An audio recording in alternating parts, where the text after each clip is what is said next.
हाँ तो बच्चों, आज की वीडियो में हम चैप्टर नंबर 3 के क्वेश्चन स्टार्ट करते हैं। ठीक है ना। आपकी बुक में पेज नंबर 67 पर हम सबसे पहले सॉल्व करेंगे वस्तुनिष्ठ प्रश्न। सबसे पहला जो क्वेश्चन है, मैं रिपीट कर रहा हूँ, आप ध्यान सुने।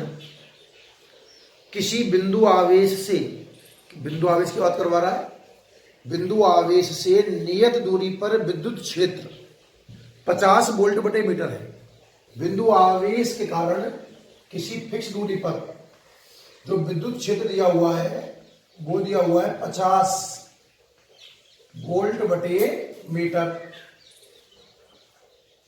तथा विभव 300 वोल्ट है। यह दूरी क्या है? उस जगह पर आपको जो विभव दिया हुआ है वो दिया हुआ है 300 वोल्ट, और वो दूरी क्या है वो आपसे जानना चाह रहा है। दूरी सपोज आप आर मान लीजिए, आर का मान आपको ज्ञात करना है। हमें बिंदु आवेश के लिए विद्युत क्षेत्र पता है और बिंदु आवेश के लिए विभव पता है, और दूरी के साथ हमें इसको रिलेट करना है। तो जैसा कि हमने कल हमारी लास्ट वीडियो में पढ़ा था कि विभव और विद्युत क्षेत्र में एक संबंध था, क्या?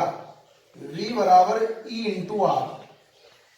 मैंने प्रूव भी किया था ना कि E बराबर तो के क्यू बटे स्मॉल आर स्क्वायर है और V इज इक्वल टू के क्यू अपॉन स्मॉल आर है। मैंने B वाले सूत्र में ऊपर नीचे R से मल्टीप्लाई किया था, नीचे वाला R मिलकर के वो E बन गया था, E इंटू आर फॉर्मूला आया था, है ना। ठीक है, अब आपको R चाहिए तो यहां से R का फॉर्मूला क्या बन जाएगा? V upon E। क्वेश्चन का उपयोग क्या करें आप ना, दिस इंप्लाइज दैट, इसका मतलब है कि R is equal to V कितना 300 और E कितना 50, तो R बराबर आ जाएगा बच्चों 6 मीटर। क्लियर है ना, मतलब वो दूरी 6 मीटर रही होगी। ठीक है, ठीक है, तो वो दूरी कितनी आई? 6 मीटर। तो आप स्क्रीन पॉज करके फटाफट इसका सॉल्यूशन लिख लीजिए। क्लियर है? क्वेश्चन नंबर जो 2 है वो है कि एक वर्ग के कोनों पर संलग्न आवेश चित्र की भांति रखे हुए हैं। इसने एक डायग्राम बना के दिया, ध्यान से देखना। हमने एक वर्ग बना दिया, ये एक वर्ग है, वर्ग का मतलब 4 भुजाएं बराबर है इसकी ना, स्मॉल ए की भुजा मान रखी है इसमें, तो चारों भुजाओं की लंबाई कितनी हो जाएगी? स्मॉल ए, ये ए बी सी और डी। ए पर प्लस क्यू आवेश है, बी पर भी प्लस क्यू आवेश है, सी पर माइनस क्यू और डी पर भी माइनस क्यू, और ये इनके विकर्ण है। ये विकर्णों का कटान बिंदु मतलब इसका केंद्र हो जाएगा O। ऐसा इसमें एक डायग्राम दिया गया है ना। आगे बोल रहा है कि एक वर्ग के कोनों पर संलग्न आवेश चित्र की भांति रखे हुए हैं, माना केंद्र पर विद्युत क्षेत्र E है। इस कंडीशन में जब ये डायग्राम बनाया है इसने, तो जो ये सेंटर है इस जगह पर इसने विद्युत क्षेत्र कितना दिया है? E, कोई वैल्यू होगी, और विभव V है। इस जगह पर मान लो विद्युत क्षेत्र कितना है? कैपिटल E, और वोल्टेज कितना है? V। अब बोलता है यदि A और B पर रखे आवेश C और D पर रखे आवेशों से परस्पर प्रतिस्थापित कर दिए जाए तो क्या होगा? ध्यान सुनना, यह डायग्राम इसने बना के दिया है। ठीक है ना, इसमें सेंटर पर विद्युत क्षेत्र E है और विभव कितना दिया हुआ है? B। अगले स्टेप में ये क्या करता है? दूसरी कंडीशन पर डायग्राम बना रहा हूं। वर्ग तो वही है जो पहले दिया गया था, वही वर्ग है। भुजा इसकी भी चारों कितनी है? ए, वही नाम है इसके, ए बी सी डी। पर कहानी क्या है कि जो आवेश ए और बी पर है ना, उन्हें तो रख दीजिए सी और डी पर, और सी और डी पर है उन्हें रख दीजिए ए और बी पर। बदल दिए इसने आवेश आपस में, मतलब ये प्लस क्यू तो कहां जाएंगे तरीके से? नीचे। ठीक है, और माइनस क्यू कहां जाएंगे? ऊपर। क्वेश्चन इसका ये है, इसमें भी वही विकर्ण है और वही इसमें भी केंद्र O है। क्वेश्चन ये था कि इसके केंद्र में विद्युत क्षेत्र और इसके केंद्र विद्युत क्षेत्र में क्या फर्क पड़ेगा? जैसे पहले विद्युत क्षेत्र कैपिटल E वेक्टर था, सदिश राशि है ना, तो अब कितना रहेगा? मतलब वही रहेगा कि बदल जाएगा। और विभव पहले कितना था? V, कोई मान रहा होगा तो नई कंडीशन में विभव बदलेगा कि नहीं बदलेगा। चार ऑप्शन दिए गए हैं आपको। ऑप्शन ये कहते हैं कि ई बदलेगा, बी बदलेगा, दोनों नहीं बदलेंगे, दोनों में से कोई एक बदलेगा। तो किस तरीके के ऑप्शन हो सकते हैं उनकी चर्चा करते हैं, ठीक है ना। चलो पहले मैं जानना चाहता हूं कि इसमें विद्युत क्षेत्र आखिर है कितना, विद्युत क्षेत्र है किधर। तो ध्यान से देखिए, इस केंद्र O पर कितने विद्युत क्षेत्र बनेंगे, इस केंद्र O पर कितने विद्युत क्षेत्र बनेंगे, 4। अरे इस डायग्राम में कितने आवेश नजर आ रहे हैं आपको, A B C D। तो चारों अपना प्रभाव दिखाएंगे किस पे, केंद्र पे। तीव्रता का सूत्र है KQ बटे R स्क्वायर, KQ बटे R स्क्वायर। देखो सभी आवेशों का परिमाण बराबर है कि नहीं है, पता हो तो विद्युत क्षेत्र की तीव्रता में चिन्ह नहीं जमाया जाता है, सदिश राशि है ना, केवल क्या जमाते हैं, परिमाण। पहले चलो दिशा दिखाता हूं आपको ये समझ में आया कि सेंटर पर कितने विद्युत क्षेत्र बनने वाले हैं, 4। ए के कारण, बी के कारण, सी के कारण और डी के कारण। दिशा देखते हैं, पहले ध्यान से देखना। ए पर कैसा आवेश है, प्लस। दिशा देखना बहुत आसान है, ओ पर देखना है ना, तो ए के कारण देखना है कि ए पे बैठ जाओ आपको, प्लस है तो धक्का दे दो और माइनस है तो खींच लो। ए पर कैसा आवेश है, प्लस, तो ए पे बैठ के ओ पे धक्का दो, ए पे बैठ जाओ, ओ पे धक्का दो, आपको लगेगा कि वास्तव में इधर है क्या, ई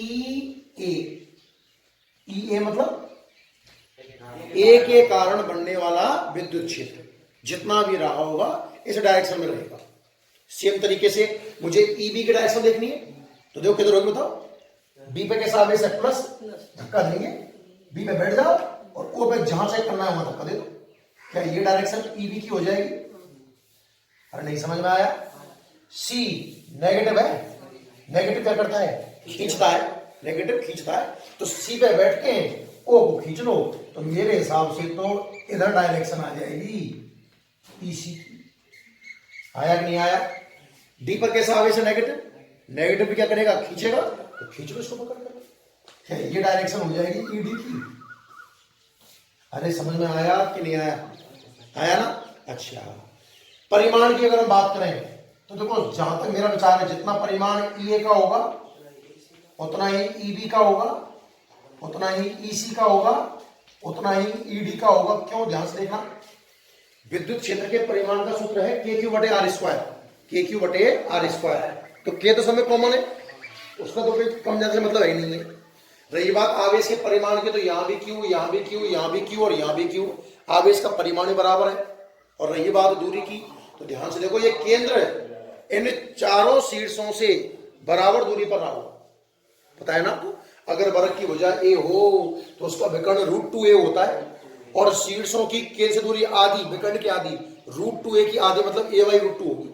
कितनी होगी, अगर मैं परिमाण लिखना भी चाहूं तो परिमाण मेरे हिसाब से तो आएगा KQ अपॉन दूरी का स्क्वायर, और सेंटर से इन शीर्षों की दूरी है a/√2, a/√2, उसका स्क्वायर कितना आएगा, a स्क्वायर बाई 2, a बटे √2 का स्क्वायर, समझ लिख दो सीधा, a का तो a स्क्वायर और √2 का स्क्वायर 2, जो ऊपर घूम जाएगा सर, इतना परिमाण निकल के आएगा। हाँ या ना। अब ध्यान से देखो, रिजल्टेंट मुझे ई चाहिए, परिणामी ई चाहिए, तो ई और इसी इस दिशा में जुड़ रहे हैं, तो इनका योग तो इस दिशा में हो जाएगा। हाँ या ना, 2 बार जोड़ दो, तो इस दिशा में मेरे हिसाब से 4 KQ बटे a स्क्वायर फील्ड है।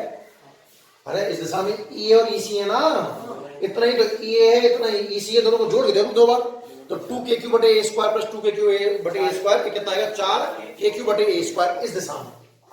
ऐसे ही 4 KQ बटे a स्क्वायर इस दिशा में भी रहा होगा। हाँ है ना।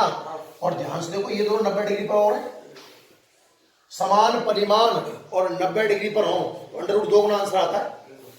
हो जाता है √ में p square plus q square plus 2pq cos theta, कौन 90 डिग्री का है, cos 90 का मान कितना आएगा, 0, √ में p square plus q square, और दोनों बराबर हो x x जमा के देख लो, √ में x square plus x square, √ में 2x स्क्वायर √2x आंसर आएगा। मतलब इस चित्र का जो रिजल्टेंट ये है, पहली बात इन दोनों के बीच में यानी कि इधर आने वाला है, अरे आएगा नहीं आएगा। और रिजल्टेंट कितना आएगा इलेक्ट्रिक फील्ड का, E = ये कितना है, 4 KQ बटे a स्क्वायर, ये कितना है 4 KQ बटे a स्क्वायर, इसका √2 गुना मतलब 4√2 KQ अपॉन a स्क्वायर। ये खेल समझ में आया कि नहीं आया। इस चित्र के हिसाब से नेट इलेक्ट्रिक फील्ड नीचे की ओर है और वो कितना है 4√2 KQ/A²। अच्छा इस डायग्राम में ये देखना ध्यान से, क्या ये नेगेटिव, यहां पर भी 4 फील्ड बनेंगे शायद, सेम कहानी है, ए की वजह से, बी की वजह से, सी की वजह से और डी की वजह से। ए पर कैसा आवेश है नेगेटिव, खींचेगा धक्का देगा, खींचेगा, तो क्या ये दिशा हो जाएगी ए की, बी खींचेगा ये दिशा हो जाएगी ईबी की, सी धक्का देगा क्या ये दिशा हो जाएगी ईसी की, डी पॉजिटिव है धक्का देगा क्या ये दिशा हो जाएगी ईडी की। परिमाण सबके बराबर होंगे, ध्यान से देखो, वही कहानी है वापस से, अरे वही आवेश के परिमाण है, वही डिस्टेंस है, परिमाण बराबर रहा होगा। अब की बार 4K/A² इधर और 4K/A² इधर है, ये भी 90 डिग्री पर है, इनका भी परिणाम ही इतना ही आएगा, पर आएगा किधर, इधर। ये समझ में आया नहीं आया? पहले डायग्राम में जो नेट इलेक्ट्रिक फील्ड है वो डाउनवर्ड यानी कि नीचे की ओर है, परिमाण तो 4√2 KQ/A² ही है, और दूसरे वाले डायग्राम में जो नेट इलेक्ट्रिक फील्ड है वो कहां है, ऊपर की ओर, परिमाण अभी भी कितना है, इतना ही है। अब बात ये समझ में आती है, सुनना, कि परिमाण तो नहीं बदला, पर क्या बदल गई, दिशा। और सदिश राशियों में मैंने आपको पढ़ाया था, समरूप और असमरूप विद्युत पढ़ाए थे जब, कि अगर सदिश राशियों में परिमाण बदल जाए तब भी बदली हुई मानी जाती है, दिशा बदल जाए तब भी बदली हुई मानी जाती है, और दोनों बदल जाए तब भी बदली हुई मानी जाती है। तो बताओ ई वेक्टर बदला कि नहीं बदला, बदला, हालांकि उसका परिमाण नहीं बदला, पर क्या बदली, दिशा। तो इस डायग्राम से ये डायग्राम बनाने में मैं तो इसको शॉर्ट भी कर सकता था, लेकिन मैं पूरा डिटेल में समझाया इसको इसलिए ना। तो हम अगर सवाल ये था कि पहले ये डायग्राम बना दिया था उसने, फिर आवेशों को प्रतिस्थापित करता है, तो ई और बी में क्या फर्क पड़ रहा है ये जानना चाह रहा है ये। तो बताओ ई वेक्टर बदला कि नहीं बदला, बदला, ई वेक्टर परिवर्तित हुआ। और अगर डीपली पूछे कोई कि क्यों परिवर्तित हुआ, क्योंकि दिशा परिवर्तित हो गई, परिमाण में कोई बदलाव नहीं आया। क्लियर है यहां तक? चलो अब चर्चा करते हैं वोल्टेज के बारे में, वोल्टेज के बारे में। अब वोल्टेज देखना, मैं डायरेक्ट दिखाऊंगा, मुझे ओ पर वोल्टेज देखना है ना, बीओ, तो ओ पर कितने वोल्टेज बनेंगे, 4। अरे जितने आवेश उतना ही वोल्टेज बनेगा। ए अपना प्रभाव दिखाएगा, बी अपना प्रभाव दिखाएगा, सी अपना प्रभाव दिखाएगा, डी अपना प्रभाव दिखाएगा। चलो ए का प्रभाव देखते हैं कितना आएगा। आवेश प्लस का आएगा, वोल्टेज प्लस में आएगा, चिन्ह से रखा जाता है ना, विद्युत क्षेत्र में तो बिना चिन्ह के रखा जाता है, क्योंकि यहाँ की जो चिन्ह है वो दिशा बताता है, पर विभव कैसी राशि है, अदिश, इसमें आवेश को चिन्ह सहित ही रखा जाएगा। बोलिए चलिए, प्लस में तो कितना आएगा इसका, विभव का सूत्र है KQ/R, KQ/R, तो प्लस KQ/R मतलब दूरी, और दूरी है A/√2। आया नहीं आया? दूसरा चेक करते हैं, इसका भी प्लस में आएगा KQ/A/√2, इसका माइनस में आएगा KQ/A/√2, इसका भी माइनस में आएगा माइनस KQ/A/√2। क्या समझ में आया? ये सब कैंसिल आउट हो गए, तो वोल्टेज कितना रहा, 0। अब वोल्टेज दिशा तो है नहीं, तो अदिश राशि है ना, तो केवल क्या है, परिमाण। इस डायग्राम में भी वोल्टेज 0 नजर आ रहा होगा आपको, ध्यान से बिल्कुल। अगर यहां मुझे चेक करना है तो देखना, पहला माइनस कितना बनाएगा, माइनस KQ/A/√2, माइनस KQ/A/√2, ये प्लस बनाएगा प्लस KQ/A/√2, और ये प्लस बनाएगा KQ/A/√2। क्या सब कैंसिल आउट हो गए? तो वोल्टेज कितना बना, 0। ये बताइए, इस डायग्राम से ये डायग्राम बनाने में वोल्टेज बदला कि नहीं बदला? क्योंकि वोल्टेज में केवल क्या है, परिमाण। भाई परिमाण तो विद्युत क्षेत्र का भी नहीं बदल रहा था, पर विद्युत क्षेत्र में तो क्या बदल गई थी, दिशा। दिशा बदलने से ई वेक्टर चेंज हो गया था। तो अब सवाल ये था, मैं दोबारा रिपीट करता हूं क्वेश्चन को, कि एक वर्ग इस प्रकार बनाया हुआ है, इन आवेशों को प्रतिस्थापित कर दे तो, ऑप्शन सुनना, पहला ऑप्शन कहता है ई वेक्टर अपरिवर्तित होगा और बी बदलेगा, दूसरा ई और बी दोनों बदल जाएंगे, तीसरा ई वेक्टर और वी दोनों अपरिवर्तित रहेंगे, और द ई वेक्टर बदल जाएगा तथा बी अपरिवर्तित रहेगा। यही आंसर है, डी आंसर है। ई वेक्टर, तो वेक्टर लगा हुआ है इसलिए, अगर वेक्टर नहीं होता तो मैं क्या कहता कि ई भी नहीं बदलेगा। अगर परिमाण की बात करें तो जितना परिमाण पहले है उतना ही परिमाण तो हमारा है, पर वेक्टर की बात की है, इसलिए इसका आंसर है ई वेक्टर परिवर्तित हो जाएगा, जबकि में कोई परिवर्तन नहीं होगा। क्लियर है? यहां तक काफी लंबा अच्छा क्वेश्चन है, इसलिए मैंने पूरा ढंग से कराया, ठीक है ना। स्क्रीन पॉज करके वही लिखना चाहूँ लिखो जल्दी।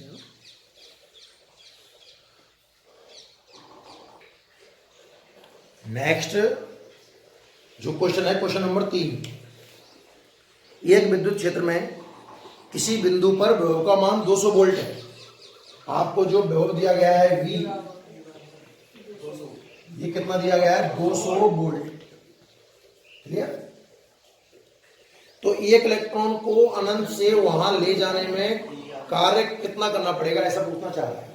इलेक्ट्रॉन मतलब आवेश की बात कर ली इसने, तो अगर मैं आवेश की बात करूं क्यू की, तो इलेक्ट्रॉन का आवेश कितना होता है -1.6। देखो माइनस क्यों इंपॉर्टेंट है, क्योंकि आप विभव की बात कर रहे हो और विभव में चिन्ह महत्वपूर्ण होता है। क्या पूछना चाह रहा है कि कितना कार्य करना होगा, मतलब हमें डब्ल्यू का मान निकालना है। तो सूत्र क्या है विभव का, बहुत सिंपल सवाल है, V बराबर W/Q। क्या निकालना है मुझे यहाँ से, W कितना आ जाएगा QV, मल्टीप्लाई कर दो आंसर आ जाएगा। Q नेगेटिव, ये जो आवेश चिन्ह सही है, चिन्ह के चिन्ह सही है। अदिश राशि के क्वेश्चन में हमेशा चिन्ह सही जमा जाएगा। -1.6 गुणा 10⁻−19 मल्टीप्लाई बाई 200। देखो 2 से तो यहाँ मल्टीप्लाई कर दीजिए, तो W बराबर -3.2 आ जाएगा ये तो, और 2 जीरो को यहाँ एडजस्ट कर दो, 10⁻−17। मतलब उस आवेश को अनंत से लाने में जो किया गया कार्य है वो कितना होगा, -3.2 गुणा 10⁻−17। देख लो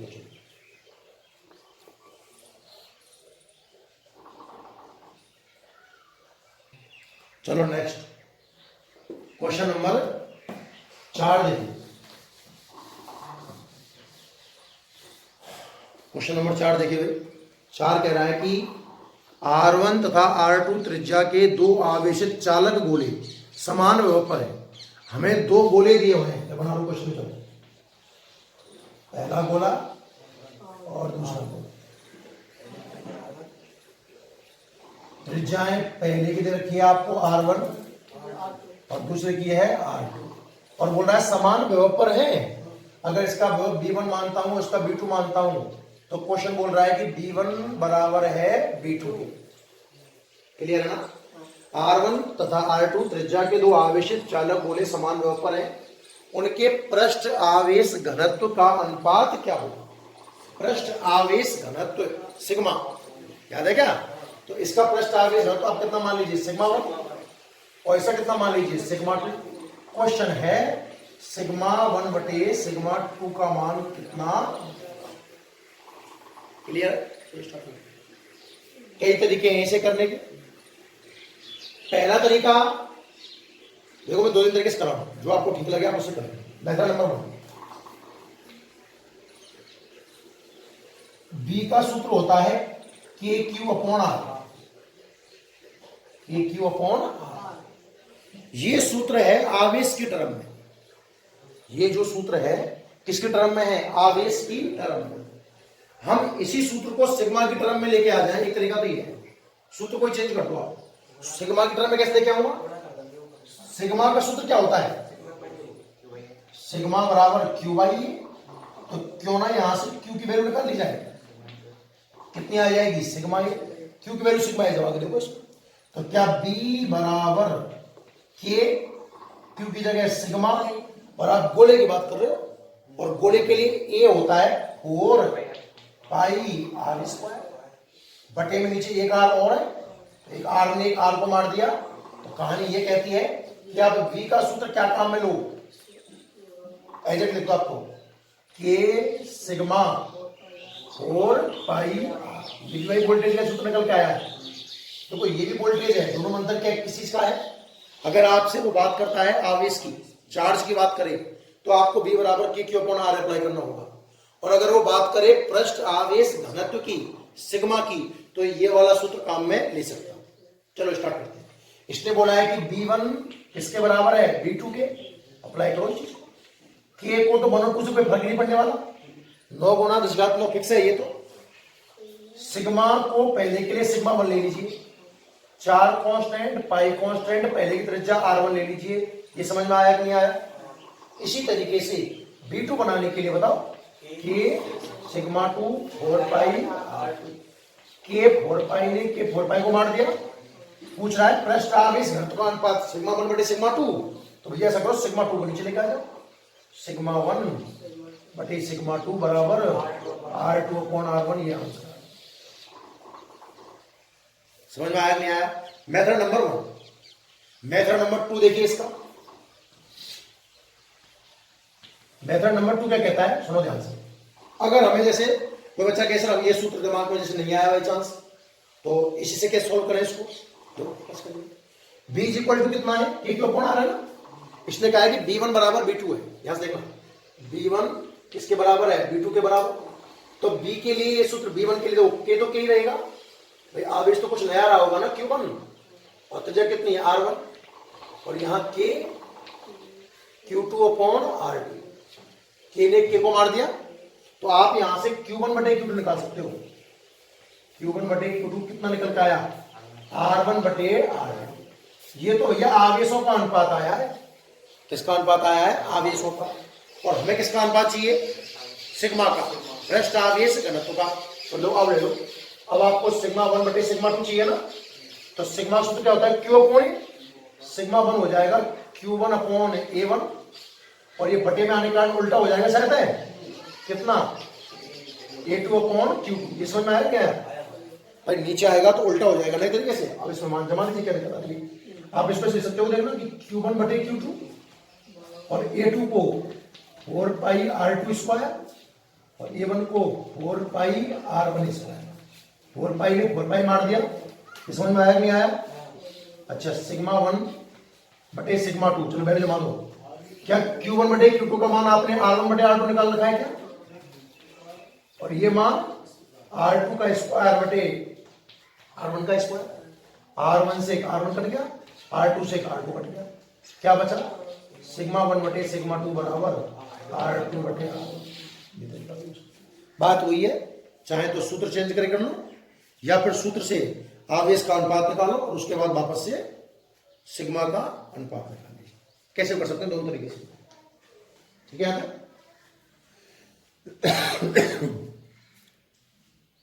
नेक्स्ट अगला क्वेश्चन देखें, इसे आप स्क्रीन पॉज करके लिख लेना है ना, ठीक है। अगला देखो,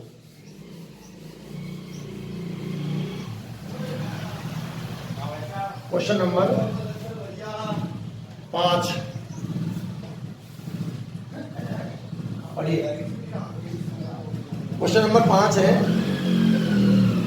एक्स वाई निर्देशांक, आपको एक तल दिया हुआ है एक्स वाई निर्देशांक, मूल बिंदु पर 10 माइक्रोकूलम का आवेश है, तो एक्स वाई निर्देशांक बना ही पड़ता है, मतलब एक्स अक्ष बना लो और वाई अक्ष बना लो, ठीक है ना भाई, एक्स अक्ष और वाई अक्ष।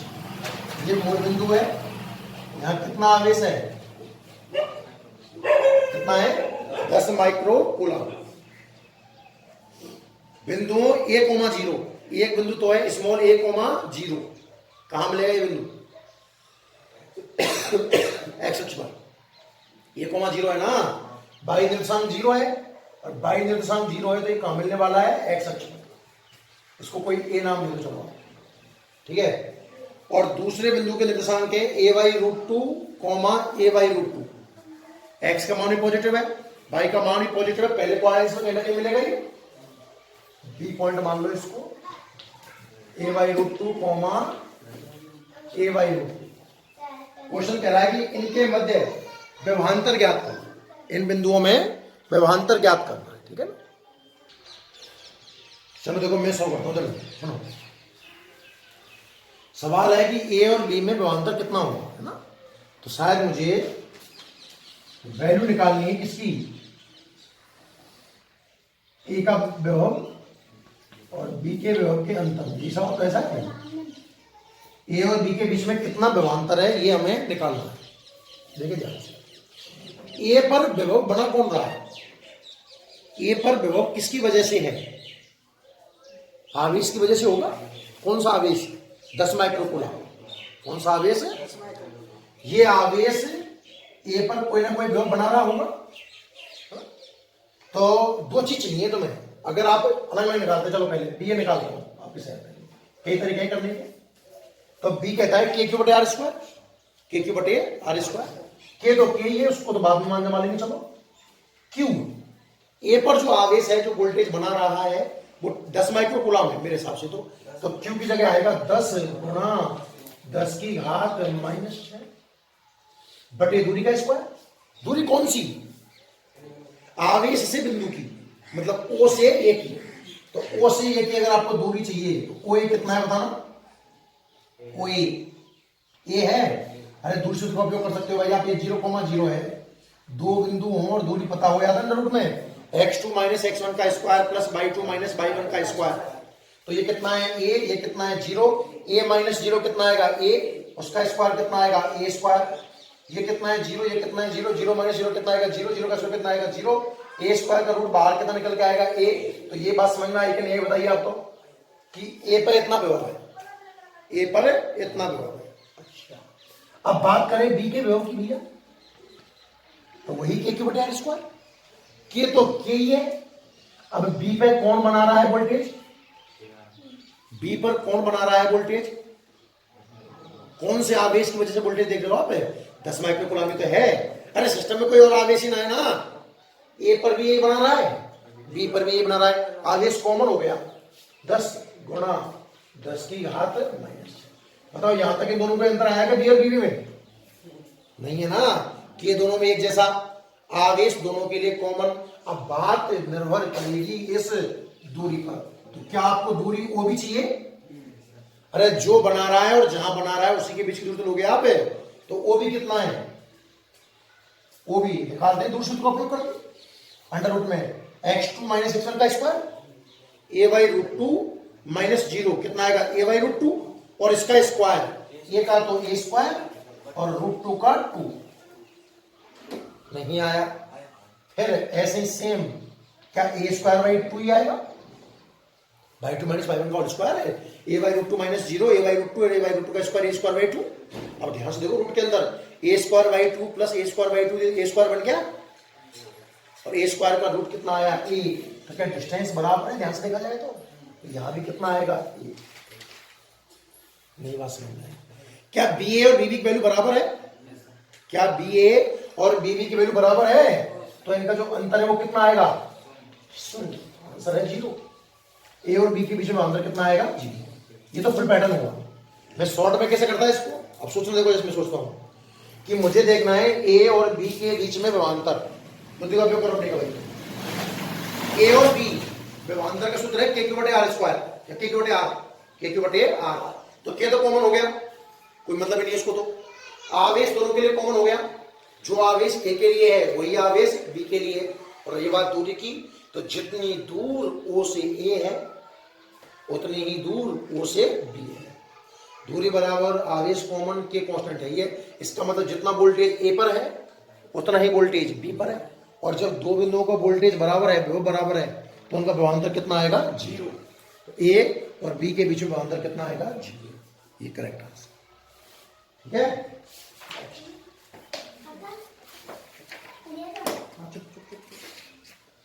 नेक्स्ट क्वेश्चन नंबर 6 देखिए। क्वेश्चन नंबर 6 पढ़ो। काफी अच्छे क्वेश्चन है इस चैप्टर के भाई, बहुत अच्छे न्यूमेरिकल है इसमें। छठा देखिए, क्वेश्चन नंबर 6 बोल रहा है कि 2 मीटर त्रिज्या की एक आवेशित खोखले चालक के पृष्ठ पर, मतलब आपको एक चालक गोला दिया हुआ है, समझो आप तो। और क्या चालक गोले को मैं गोलीय कोष बोल सकता हूं क्या? ये क्या है हमारा? गोलीय कोष बोल दो या चालक गोला बोल दो, कोई फर्क पड़ने वाला नहीं, चालक गोला है। चालक गोले के बारे में कौन कौन सा दिया है आपको? 2 मीटर त्रिज्या, इसकी जो त्रिज्या है बच्चों वो कितनी है? 2 मीटर। बढ़िया है। पृष्ठ पर 500 वोल्ट विभव है। इसकी सतह पर VS समझ जाओगे क्या? सतह पर विभव कितना है? 500 वोल्ट। 500 वोल्ट। आगे देखिए, केंद्र से 1.5 मीटर की दूरी पर कितना विभव होगा? केंद्र से 1.5 मीटर का मतलब बताओ। देखो गोले में 3 स्थितियां पढ़ाई आपको मैंने हमेशा, गोले के बाहर, गोले की सतह पर और गोले के अंदर। ये जो प्रश्न में पूछ रहा है कौन सी स्थिति में जाना चाह रहा है? गोले के बाहर, सतह पर, अंदर? अंदर। कैसे पता चला अंदर का? हाँ, त्रिज्या कितनी है? 2, और हमारी दूरी कितनी है? 1.5। तो हम तो अंदर रह गए ना। मतलब हमें जो वोल्टेज देखना है वो कहां देखना है? अंदर। अब आप गोलीय कोष याद करो, गोलीय कोष का विभव। गोलीय कोष के बाहर जो विभव निकल के आया था वो आया था KQ बटे स्मॉल आर, सतह पर आया था KQ बटे कैपिटल आर, और अंदर भी आया था KQ बटे कैपिटल आर। याद है क्या? ग्राफ याद है? बाहर व्युत्क्रमणपाती, अंदर सीधी रेखा आया था। तो मैंने कहा था कि गोलीय कोष के अंदर हर बिंदु पर विभव उतना होगा जितना कि सतह पर। तो बताओ इस बिंदु पर विभव कितना आएगा? 500 वोल्ट। लिख दो इस बात को कि चूंकि जो प्रश्न की लैंग्वेज है उसी में आंसर दे दो। चालक गोले के अंदर प्रत्येक बिंदु पर विभव कितना होता है? सतह के बराबर। विभव सतह के बराबर होता है। यह चाहूं तो क्या इसको मैं संभव पृष्ठ कह दूं? याद करो, एक तरीका ये भी समझने का, मैंने आपको ये कहा था कि संभव पृष्ठ का जो लास्ट गुणधर्म था मैंने कहा था सभी चालक संभव पृष्ठ होते हैं। जितने भी चालक हैं वो सब क्या होते हैं? संभव पृष्ठ। मतलब इनमें हर जगह वोल्टेज बराबर होगा। तो यहां 500 है, अंदर भी कितना होगा? 500 होता है। अतः V बराबर 500 वोल्ट मेट्रिक। कहानी समझ में आई क्या? नहीं आई? आ गया ना? नेक्स्ट क्वेश्चन नंबर 7 पढ़िए। एक अल्फा कण को विराम में से, एक अल्फा कण दिया हुआ है हमारे लिए। अच्छा, अल्फा कण के बारे में आप जानते हो अल्फा कण का आवेश कितना होता है? हीलियम का नाभिक होता है। देखो मैं बताऊं आपको, बिल्कुल एग्जैक्ट तरीका से कहूंगा। प्रोटॉन हम जिसको बोलते हैं वो है 1s1। 1s1 क्या होता है? प्रोटॉन। और 2He4 क्या होता है? अल्फा। ये तो है प्रोटॉन, याद रखना हमेशा। और ये क्या है? अल्फा। और एक 1s2 और होता है, चलो उसकी भी कहानी साथ में सुना दूंगा आपको। इसको बोलते हैं ड्यूट्रॉन। क्या बोलते हैं? ड्यूट्रॉन। एक न्यूमेरिकल आया था चैप्टर नंबर 1 में ऐसा। हाँ, उसमें मैंने आपसे तुरंत का अनुपात पूछा था। प्रोटॉन, ड्यूट्रॉन और उनके तुरंत का अनुपात पूछा था। लास्ट का अंतिम प्रश्न था चैप्टर नंबर 1 में। अच्छा देखो, आवेश के नीचे वाली संख्या में ध्यान रखना, क्योंकि आवेश प्रोटॉन वगैरह पर डिपेंड करेगा और प्रोटॉन नीचे की संख्या है। मतलब इसका प्रोटॉन का आवेश कितना होता है? प्लस ही। तो ध्यान से देखो आप, जो अल्फा कण है इसका ये जो आवेश है, क्या ये इस संख्या का डबल है? हाँ है ना? तो अल्फा कण का आवेश हो जाएगा +2e, और ड्यूट्रॉन का तो वही है प्लस का e। याद रखना इस बात को भाई। इसलिए कहा जाता है कि अल्फा कण का आवेश प्रोटॉन के आवेश का कितना होता है? दुगना। चलो द्रव्यमान की बात करें।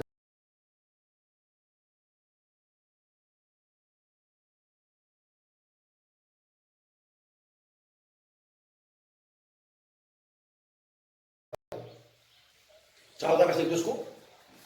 QP प्रोटॉन का आवेश, Q अल्फा अल्फा कण का आवेश, और QD ड्यूट्रॉन का आवेश। अच्छा, M alpha mass of proton कुछ भी रहा होगा इस तरीके से, पर क्या देखो द्रव्यमान ऊपर है, तो क्या अल्फा कण का द्रव्यमान, बोलिए, प्रोटॉन के द्रव्यमान का 4 गुना है। तो याद रखना हमेशा M अल्फा बराबर 4mp और M ड्यूट्रॉन 2m। नहीं कहानी समझ में आई? ये दो संख्या अपने आप में बहुत महत्वपूर्ण है। अल्फा कण का क्वेश्चन जब भी आएगा रट लो। अल्फा कण का जो आवेश है वो प्रोटॉन के आवेश का दोगुना होता है, और अल्फा कण का द्रव्यमान प्रोटॉन के द्रव्यमान का 4 गुना होता है। क्वेश्चन आगे पढ़ते हैं। चलो, एक अल्फा कण है, तो क्वेश्चन नंबर कौन सा है हमारे? 7। तो अल्फा कण बोलते ही मैं समझ गया कि जो Q होगा वो क्या +2e होगा? अरे Q जो होगा वो कितना होगा? +2e। अल्फा कण कैसे समझ गया मैं? उसको एक ऐसे के ले जा रहे हैं जहां विभव 70 वोल्ट है और दूसरे बिंदु पे विभव कितना है? 50 वोल्ट। एक का तो कितना मान लें? 70, और दूसरे कितना मान लें? 50। ले जाने में गतिज ऊर्जा कितनी होगी?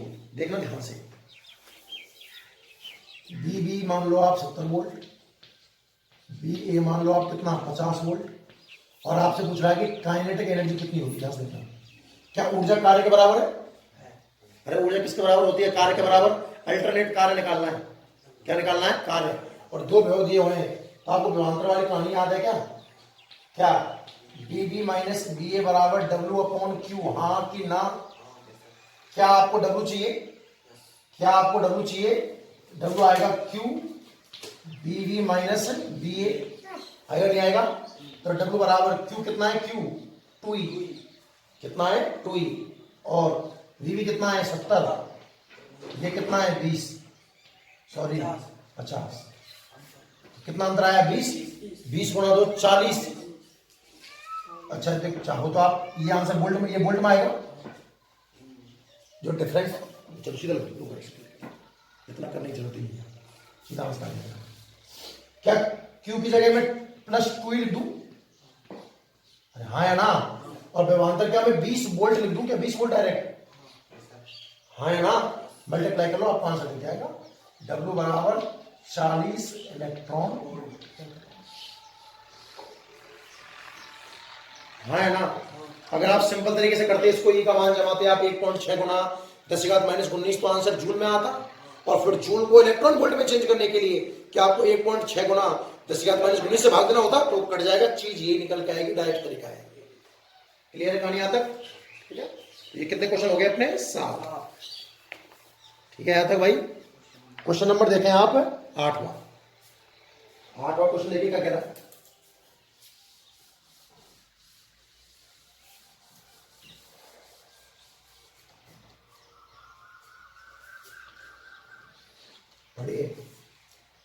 एक ऐसे क्षेत्र में जहां विद्युत क्षेत्र की तीव्रता E का मान 0 है, आपको दिया हुआ है E बराबर कितना है? 0। ठीक है, उस क्षेत्र में विभव के मान में दूरी के साथ क्या परिवर्तन आएगा? विभव में दूरी के साथ परिवर्तन पूछना चाह रहा है, मतलब रहने दो, मैं समझ लेंगे। देखो, मैंने आपको विभव और विद्युत क्षेत्र में संबंध पढ़ाए थे। विभव और विद्युत क्षेत्र में एक तो आया था B बराबर E इंटू आर, याद है ना? एक B बराबर minus integration E d r, और उससे अगला क्या था? E बराबर minus dv upon d r. एक संबंध पढ़ाया था आपको मैंने, ध्यान से देखना, E बराबर minus dv upon d r. ये क्यों लगाया? क्योंकि उसने क्या कहा? बुद्धि का उपयोग करो। विभव में दूरी के साथ परिवर्तन, उसको डी अपॉन डी आर तो कहेंगे। विभव बी, परिवर्तन डी, और दूसरा इसलिए डी आर नीचे। क्या ई का मान 0 है? ई का मान 0 है तो मतलब क्या, मैं देखो डीवी अपॉन डी आर का मान 0 लिख दूं क्या? और डीवी अपॉन डी आर 0 मतलब बी का अवकलन आर के सापेक्ष कितना आ रहा है? 0। और अवकलन 0 कब आता है? जब बी कांस्टेंट, जब चीज क्या हो? कांस्टेंट। इसका मतलब बी क्या है यहां पर? मतलब इसमें दूरी के साथ परिवर्तन होगा ही नहीं। देखो ध्यान सुनना, मैं इन बातों को लिंक करता हूं तो देखना। क्वेश्चन ये था कि किसी स्थान पर E 0 है, तो बताइए विभव में दूरी से क्या परिवर्तन आएगा? तो आंसर आएगा कि विभव दूरी के साथ, बोलिए, परिवर्तित नहीं होगा। इसका एग्जांपल बताऊंगा आपको, गोलीय कोष। आप गोलीय कोष देखो, और गोलीय कोष की वो कंडीशन देखो जब आप गोलीय कोष के अंदर थे। याद करो, जब आप गोलीय कोष के अंदर थे तब विद्युत क्षेत्र की तीव्रता कितनी आई थी? 0। तीव्रता कितनी आई थी? 0। और गोलीय कोष के अंदर विभव कितना आया था? कांस्टेंट, कैपिटल आर, हर बिंदु पर। तो जिस जगह में E 0 है उस जगह में B कैसा है? कांस्टेंट, कभी भी परिवर्तित नहीं होगा। ये उसका सही तरीका। समझ में आ गया? नेक्स्ट क्वेश्चन नंबर 9 देखिए, इजी क्वेश्चन है, भी आपने थोड़ी देर पहले किया है, आराम से जल्दी से हो जाएगा। क्वेश्चन नंबर 9 देखो, समान पृष्ठ आवेश घनत्व से आवेशित, मतलब क्या कांस्टेंट है? सिग्मा। मतलब पहले के लिए सिग्मा 1 और दूसरे के लिए सिग्मा 2 कैसा है? बराबर। दो चालक गोलों की त्रिज्या कैपिटल R1 और कैपिटल R2 है। पहले की कैपिटल R1 और दूसरे की कैपिटल R2। उनके केंद्र पर विभव b1 बटे b2 है, तो b1 बटे b2 का मान कितना आएगा? आपको उनके विभव का अनुपात निकालना है। तो बहुत सरल क्वेश्चन है, उसमें क्या है, हम क्या जानते हैं कि b बराबर होता है सब k क्यू अपॉन r। हाँ है ना, ये किसकी टर्म में सूत्र है? आवेश की टर्म में। मुझे किसकी टर्म में चाहिए? सिग्मा की टर्म में। तो तरीका क्या बताया मैंने? सिग्मा बराबर क्यू बटा ए, सिग्मा बराबर क्यू बटा ए। तो क्यू बराबर सिग्मा ए, क्यू बराबर सिग्मा ए, सिग्मा और ए की जगह 4 पाई आर स्क्वायर, नीचे कितना आएगा? आर। तो विभव का सूत्र आएगा के सिग्मा 4 पाई आर। ये कहानी समझ में आएगा नहीं? देखो के कांस्टेंट है, सिग्मा बराबर दिया है, देखो ध्यान से। हाँ है ना, सिग्मा नहीं था ना। अरे मैंने क्वेश्चन आपको चैप्टर में 2 में तो कराया है। 2 गोले थे, एक बार आवेश बराबर था और तीव्रताओं का अनुपात पूछता है, तो मैंने के क्यू बटे आर स्क्वायर लगाया था, तब आंसर R2 स्क्वायर बटे R1 स्क्वायर करके आया था कुछ। और एक बार सिग्मा कांस्टेंट दिया था, तो मैंने E बराबर सिग्मा अपॉन एप्सिलॉन नॉट लगाया था, तब अनुपात 1:1 आया था। 2 क्वेश्चन दोनों ऑब्जेक्टिव हैं, चैप्टर नंबर 2 में दिए गए हैं। तो देखो के कांस्टेंट है, सिग्मा कांस्टेंट है, 4 और पाई कांस्टेंट है, तो क्या बी समानुपाती है आर के? इसका मतलब b1 बटे b2 बराबर r1 बटे r2। बहुत ही क्वेश्चन बना दिया, काफी लंबा भी कर सकते हैं इसको, है ना, इससे आसान तरीका नहीं होगा भैया। क्लियर? ये था आपका अंक क्वेश्चन नंबर 9। अगले देखें आप, नेक्स्ट जो क्वेश्चन है हमारा क्वेश्चन नंबर 10। मैंने से क्वेश्चन करवाया आपको कल जो लास्ट वीडियो था उसमें ऐसा क्वेश्चन करवाया था। क्वेश्चन कह रहा है कि आपको b का मान दिया हुआ है कितना? -5x plus 3y plus √15z। ये क्या परिभाषित विद्युत क्षेत्र की तीव्रता ऐसा ही मात्रक में क्या होगी? ई निकालना है। क्या निकालना है? ई। कुछ कहानी याद है क्या आपको? मैंने कहा था कि जब वोल्टेज x y z की टर्म में हो तो जो ई वेक्टर का सूत्र बनता था वो बनता है माइनस, याद आया कुछ? Del V upon del X I cap, del V upon del Y J cap और del V upon del Z K cap. आया था क्या? तो तीनों की वैल्यू निकाल लीजिए। Del V upon del X, कल मैंने आपको आंशिक अवकलन करना सिखाया था क्या? मैंने ये कहा था कि जब आप x के रेस्पेक्ट में आंशिक अवकलन कर रहे हो तो y और z behave like a constant, दोनों कांस्टेंट माने जाएंगे। तो x सापेक्ष कर रहा हूं मैं, ध्यान से देखना। -5x कितना हो जाएगा? -5। ये कांस्टेंट 0, ये constant 0। Del v upon del y आ जाएगा शायद 3। अरे देखो ध्यान से, del v upon del z आ जाएगा √15। तो जो ई वेक्टर निकल के आया वो निकल के आया माइनस, बोल दीजिए, -5 आई कैप प्लस 3 जे कैप प्लस √15 के कैप। ब्रैकेट खोलूंगा तो ई वेक्टर बन जाएगा 5 आई कैप माइनस 3 जे कैप माइनस √15 के कैप। हमें ई का परिमाण चाहिए क्या? और सर इसका परिमाण कैसे निकालते हैं? अंडर रूट में आई के गुणांक का स्क्वायर प्लस जे के गुणांक का स्क्वायर प्लस के गुणांक का स्क्वायर। आई का गुणांक कितना है? 5, 5 का स्क्वायर कितना आएगा? 25। जे का गुणांक -3, -3 का स्क्वायर कितना आएगा? 9 और माइनस √15 का स्क्वायर 15।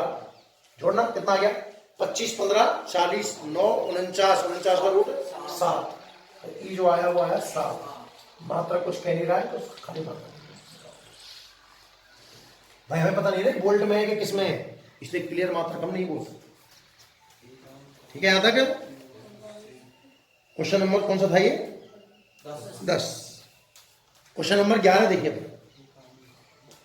क्वेश्चन नंबर 11 बोल रहा है कि एकांक आवेश को Q आवेश से R मीटर पर उसके 4 ओर वृत्ताकार पथ में घुमाया जाए। देखिए क्वेश्चन नंबर 11,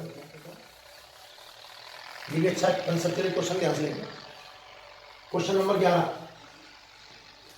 डायग्राम बनाया, अपने आप फीलिंग आ जाएगी ना। एकांक आवेश को Q आवेश से, क्योंकि पहले तो बड़ा बना हुआ है, ठीक है। इसके सेंटर में कितना आवेश है? Q। और इसकी त्रिज्या दूरी टाइप में कितनी बोल रहा है? R।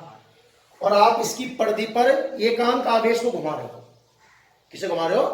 पढ़िए, एकांक आवेश को Q आवेश से R दूरी पर चारों ओर वृत्ताकार पथ में घुमाया जाता है, तब एक पूर्ण चक्र में किया गया कार्य कितना होगा।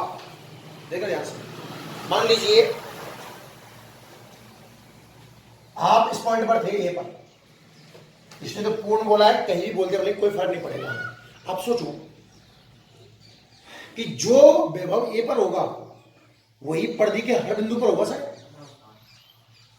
याद करो, बिंदु आवेश के लिए समविभव पृष्ठ संकेंद्रिय गोलाकार होता है। देखो यहां विभव कौन बनाएगा, एक क्यू आवेश, और दूरी कितनी है आर, इस जगह बिंदु कितनी है, के क्यू बटे आर। यहां तक आ जाए तो भी के क्यू बटे आर, यहां आ जाए तो भी के क्यू बटे आर, के क्यू बटे आर, के क्यू बटे आर। समविभव पृष्ठ है एक तरीके से, क्या बन गया। और समविभव पृष्ठ पर आवेश को एक बिंदु से दूसरे बिंदु तक ले जाने में कार्य 0 होता है। कार्य 0। अरे मान ले यहाँ 5 वोल्ट है तो यहाँ भी तो 5 वोल्ट है। व्यवहांतर की परिभाषा क्या कहती है, बीबी माइनस डीए बराबर डब्ल्यू अपॉन क्यू। तो कार्य डब्ल्यू बराबर क्यू बीबी माइनस डीए, तो डब्ल्यू बराबर क्यू, क्या व्यवहांतर 0 होगा, तो कार्य में कितना आएगा। तो इसने तो एक पूरा चक्र कहा है। अगर पूरा चक्र ना कह के आधा बोल दे, कहीं बोल दे, ऐसे बोल दे कि एक आवेश को बता क्या एक बिंदु से दूसरे बिंदु तक ले जाया गया, कितना कार्य करना होगा, तो आंसर हमेशा कितना आएगा, 0। हर स्थिति में आंसर कितना आएगा, 0, क्योंकि समविभव पृष्ठ हो गया एक तरीके से। ठीक है ना। क्वेश्चन नंबर 11 था। नेक्स्ट अगला जो क्वेश्चन है, क्वेश्चन नंबर 12 देखिए। एक इलेक्ट्रॉन को दूसरे इलेक्ट्रॉन की ओर ले जाने पर निकाय की विद्युत स्थिति ऊर्जा में क्या परिवर्तन आएगा, बताओ। बढ़ेगी, घटेगी, क्या कहना चाहते हो। Question number 12। एक इलेक्ट्रॉन है माइनस ई, दूसरा इलेक्ट्रॉन है माइनस ई, कुछ दूरी पर है, मान लो कितनी दूरी पर, आर। हाँ या ना। अब इन दोनों को एक दूसरे की ओर ले जाएं तो ऊर्जा बढ़ेगी क्या घटेगी, और क्यों। क्यों, प्रतिकर्षण के विरुद्ध कार्य करना होगा। कल मैंने आपको एक बात कही थी, आपको याद हो तो, कि सजातीय आवेशों को तो पास लाने में, भाई देखो प्लस प्लस के हैं दोनों, दूर तो अपने आप चले जाएंगे प्रतिकर्षण की वजह से, आप क्या ले जाओगे। ऊर्जा कार्य है, कार्य जिस प्रोसेस में ज्यादा है वहां ऊर्जा क्या है, ज्यादा। इनको दूर ले जाऊं और एक बार इनको पास लाऊं तो फीलिंग करके देखो, आपको कम ज्यादा कार्य करना होगा पास लाने में, क्योंकि प्रतिकर्षण लग रहा है उसको दबाने में मुझे ज्यादा कार्य करना होगा। दूर तो ये अपने आप ही जाना चाह रहे, इसलिए पास लाने में ऊर्जा बढ़ेगी और दूर ले जाने में घटेगी। अगर प्रोटॉन की जगह एक इलेक्ट्रॉन की जगह एक प्रोटॉन कर देगी, एक तो प्रोटॉन है और एक इलेक्ट्रॉन है, अब इनको पास लाया गया है तो ऊर्जा में क्या परिवर्तन आएगा, घट जाएगी, फिर दूर ले जाने में बढ़ेगी। कल मैंने आपकी बात कही थी ना, तो लिख लो आंसर इसका कि चूंकि आवेश कैसे हैं, ये सजातीय हैं, कैसे हैं आवेश, सजातीय हैं, अतः इन्हें पास लाने पर ऊर्जा, क्या आंसर आएगा, बढ़ जाए। तरीका है और भी है मेरे पास। मेथड नंबर सेकंड देखो, चलो मेथड नंबर सेकंड, आपको सिस्टम की ऊर्जा बनाइए कितनी आ रही होता ना, ऊर्जा U बराबर के, आवेश का मान चिन्ह से जमाना होगा, Q1 Q2 अपॉन R, तो U बराबर के ई स्क्वायर अपॉन R। ध्यान से देखो, तो U व्युत्क्रमानुपात आया है R के, अरे U व्युत्क्रमानुपात आया ना R के, आप इनको पास लाओगे मतलब R क्या करोगे, कम, और व्युत्क्रमानुपाती में बताओ ऊर्जा बढ़ेगी नहीं बढ़ेगी, अरे बढ़ेगी नहीं बढ़ेगी, तो चाहो जैसे सोच लो, बहुत तरीके हैं। ठीक है, ये था आपका क्वेश्चन नंबर 12। अगला जो क्वेश्चन है वो देखिए आप, क्वेश्चन नंबर 13। क्वेश्चन नंबर 13 भाई काफी अच्छा कंसेप्ट है ना, तो ध्यान से देखना होगा। ठीक है ना, ऐसे कंसेप्ट आगे भी आएंगे। 1000 छोटी छोटी पानी की बूंदें जिनमें प्रत्येक की त्रिज्या स्मॉल क्यू और प्रत्येक का त्रिज्या स्मॉल आर, सॉरी, और आवेश कितना है, स्मॉल क्यू, मिलकर के एक बड़ी बूंद बनाती है। तो बड़ी बूंद का विभव छोटी बूंद के विभव से निम्न कितने गुना होगा। देखो ऐसा क्वेश्चन है, इधर देखो मैं समझाऊंगा। क्वेश्चन नंबर 13 है ना, छोटी छोटी बूंद है हमारे पास ऐसी बहुत सारी, कितनी बूंद है, 1000, नंबर कितने हैं इनके, 1000। इसकी त्रिज्या मान लो छोटा r, इसका आवेश मान लो छोटा q। हर बूंद पर, हर बूंद जैसे आ रहा है और आवेश कितना है q। इनसे मिलकर के मैंने एक बड़ी बूंद का निर्माण कर दिया। एक बड़ी बूंद n बराबर 1 है, त्रिज्या कुछ बड़ा r हो जाएगा, आवेश कुछ बड़ा q हो जाएगा। इस तरीके से देखते हैं कितना होगा।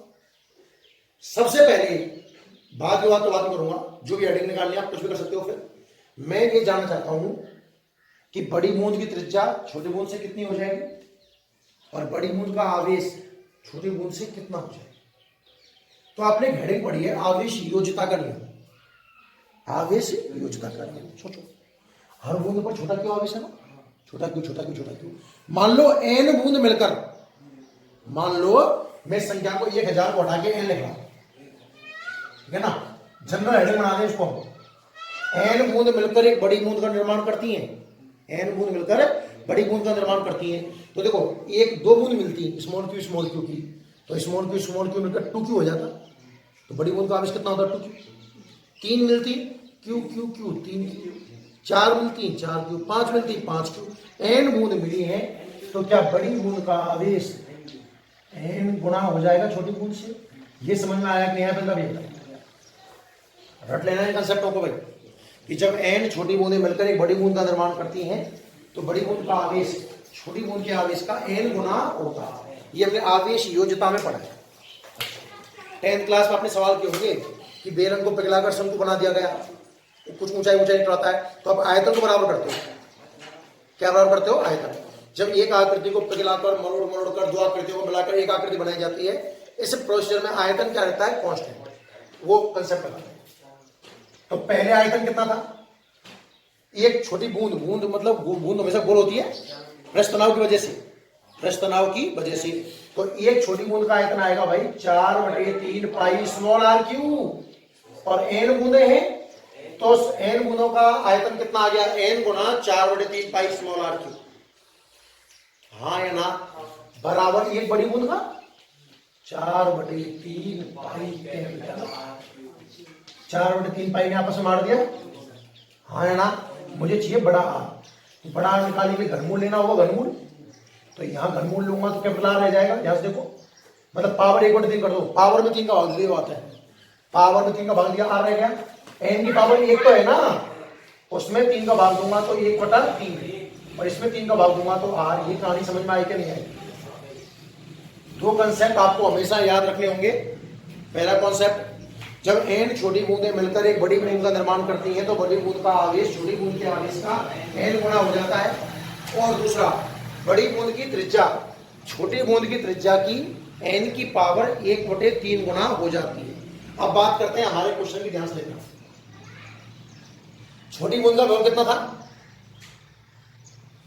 1000 छोटी बूंद है ना हमारे पास, तो छोटी बूंद का विभव देखना है। बी स्मॉल लिख दूंगा, एस का मतलब है स्मॉल, तो बी स्मॉल कितना आएगा? के छोटा क्यू बटे छोटा, अरे छोटी बूंद की बात कर रहे हो ना, तो के क्यू बटे आर तो होता है वोल्टेज, ठीक है। बी बिग मतलब बड़ी बूंद, समझ गया? कितना आएगा बताना? के बड़ा क्यू बटे बड़ा, दोनों मान इसमें रिप्लेस कर दो, ये तो है ही है। क्या बड़े क्यू की जगह में n गुना छोटा क्यू लिख सकता हूं क्या? देखो वो लिखा हुआ। और मैं बड़े आर की जगह n की पावर 1/3 छोटा आर लिख सकता हूं क्या? नहीं आया।